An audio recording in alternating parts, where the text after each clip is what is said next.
আসসালামু আলাইকুম। আমি ডাক্তার মোহাম্মদ জাহিদুল ইসলাম, মেডিসিন ও বক্ষব্যাধি বিশেষজ্ঞ, নোয়াখালী মেডিকেল কলেজ।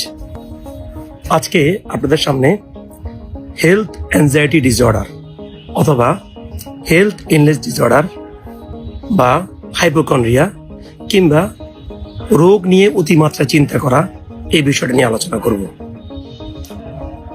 ইদানিং অনেক রোগী আমাদের কাছে আসেন একটা সমস্যা নিয়ে, যেমন কিছু কিছু রোগী যখন তাদের মাথা ব্যথা হয় তারা মনে করেন যে তার ব্রেন টিউমার, কারো বুকে ব্যথা হলে তারা মনে করেন যে তার হার্টের সমস্যা, আবার একটু শ্বাসকষ্ট বা কাশি হলে ওনারা মনে করেন যে ওনার কিনা অ্যাজমা কিনা।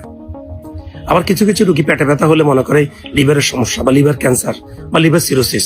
এদেরকে আমরা বলি হেলথ অ্যাংজাইটি ডিসঅর্ডারের রোগী। এদের কি হয়, এরা রোগ নিয়ে অতিমাত্রা চিন্তা করে, ওনারা করে গুগল করে, একটা রোগ যখন হবে এটাকে মোবাইলে দেখে, ওনারা ইউটিউবে ভিডিও দেখে, ওনারা চ্যাট জিপিটিতে কোশ্চেন করে, অস্থির হয়ে যায়, এরা ডাক্তার পাল্টায়, অর্থাৎ আমার কাছে আসলো আরেকজনের কাছে যায়, অর্থাৎ স্যাটিসফ্যাকশন তারা পায় না। কি করে, যে কোনো রোগ নিয়ে অতিমাত্রা চিন্তা করতে করতে কি হয়, শারীরিক পরিবর্তনগুলোকে তারা রোগ হিসেবে চিন্তা করে। তাদের যদি চোখে দেখতে সমস্যা হয় তারা মনে করে চোখের কোনো বড় সমস্যা, অথবা হার্টে যদি 15 দিন ব্যথা হয় হার্ট অ্যাটাকের মতো একটা কারণ নিয়ে তারা হসপিটালে ভর্তি হয়। শ্বাসকষ্ট হলে ওনারা করে কি, হসপিটালে ভর্তি অক্সিজেন লাগায়। রোগ থাকুক আর নাই থাকুক, এদের সব টেস্ট করলে দেখা যায় কোনো টেস্টে কোনো সমস্যা পাওয়া যায় না। এদেরকে আমরা বলি হেলথ অ্যাংজাইটি ডিসঅর্ডার। এখন এই ধরনের সমস্যা থেকে পরিত্রাণের উপায় কি? এই ধরনের সমস্যা থেকে পরিত্রাণের উপায় হচ্ছে, আপনি যখন এই ধরনের একটা সমস্যা ভুগবেন আপনি একজন ডাক্তারের পরামর্শ নিন, ওনার সাথে কথা বলুন, ওনার সাথে কাউন্সিলিং করুন, প্রয়োজনে ওনাকে সময় দিন, উনি আপনাকে সময় দিক, তাহলে আপনি বুঝতে পারবেন, উনি আপনাকে বোঝাবে। দ্বিতীয়ত যেটা করবেন, গুগল, হোয়াটসঅ্যাপ, ইউটিউব এসব জায়গায় ঘাটবেন না, দেখবেন না, এসব জায়গায় একদম ঢুকবেন না। তৃতীয়ত কি করবেন, আপনারা নিজেদের ধর্মীয় কাজ বা রীতি অনুযায়ী ধর্ম পালন করুন, ইবাদত করুন। চতুর্থত যে কাজটা করতে পারেন সেটা হচ্ছে কি, সেটা হচ্ছে আপনারা একটা থেরাপি নিতে পারেন, সেটাকে বলে কগনিটিভ বিহেভিয়ারাল থেরাপি, এটা ডাক্তারাই দিবেন। আরেকটি কাজ যেটা করতে পারেন সেটা হচ্ছে আপনারা একটা এক্সারসাইজ করতে পারেন, ব্রিদিং এক্সারসাইজ।